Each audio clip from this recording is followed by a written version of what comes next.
প্রায় ১ মাস খানেক আগে আমাদের উপর দিয়ে যেন একটা ঝড় বয়ে গিয়েছিল। পরপর ২ জন মারা গিয়েছিল, তাও আবার নিজেদের লোক। প্রথমত তো আমার দাদু মারা গিয়েছিল, তারপরে আমার মারা গিয়েছিল মেসো শ্বশুর, তারা ২-৩ দিন পরেই মারা গিয়েছিল। তো সেদিন তো আমি যেতে পারিনি।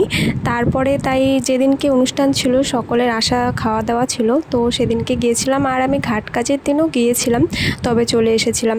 আর ওই যে ব্রিজ, ওখান দিয়েই কিন্তু আমরা এসেছিলাম। তো ওখানে গঙ্গার পাড়ে একটু ঘুরে এলাম।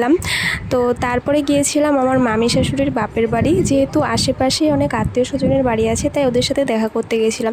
এর আগের দিন যখন গিয়েছিলাম তখনও আমি গিয়েছিলাম। এই পুচকিটা তখন আমার কাছে প্রচুর আসছিল বৌদি বৌদি করে। আর আজকে যেই দাদাকে নতুন দেখেছে, তো দাদাকে ছেড়ে আসছিলই না। আর বাচ্চাদের একটা স্বভাব আছে, যখনই হাত থেকে টিপ হারিয়ে যায় আর তারা খুঁজে পায় না, তো টিপটা খুঁজে দাদাকে পরানোর চেষ্টাতেই সে ছিল। তো বেশ আমাদের সময়টা কাটছিল ওর সাথে। তো তারপরে ওদের বাড়িতেই ছিল র্যাপিয়ার মেশিনের কারখানা।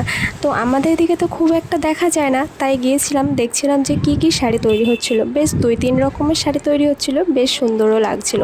আর এই খাওয়ার ওখানে কিন্তু প্রচণ্ড ভিড় পড়ে গিয়েছিল। যাই অনেক লোকের আয়োজন থাকা সত্ত্বেও খুব একটা দেরি কিন্তু হয়নি, সবারই টাইম মতো খাওয়া দাওয়া কমপ্লিট হয়েছিল।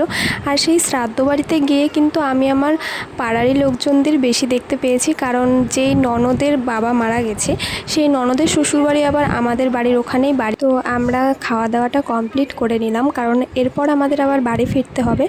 তাই খাওয়া দাওয়া খুব টাইমলি হয়েছিল। তারপরে আমাদের হাতে কিছুটা সময়ও ছিল যদিও। তো খাওয়া দাওয়া শেষে আমরা আবার এপাশ ওপাশ একটু ঘুরতেও গিয়েছিলাম।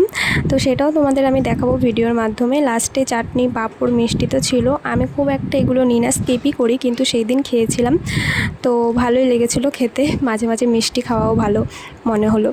তো হাত ধুয়ে তারপরে চলে গেলাম বাড়ির পিছন দিকটায়।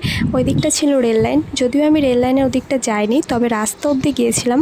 চারিদিকে প্রচুর গাছ ছিল আর খুব শান্ত পরিবেশ ছিল, পরিবেশটা খুব সুন্দর ছিল। তারপরে অবশেষে আমাদের বাড়ি ফেরার পালা। তো ব্লগটা কেমন লেগেছে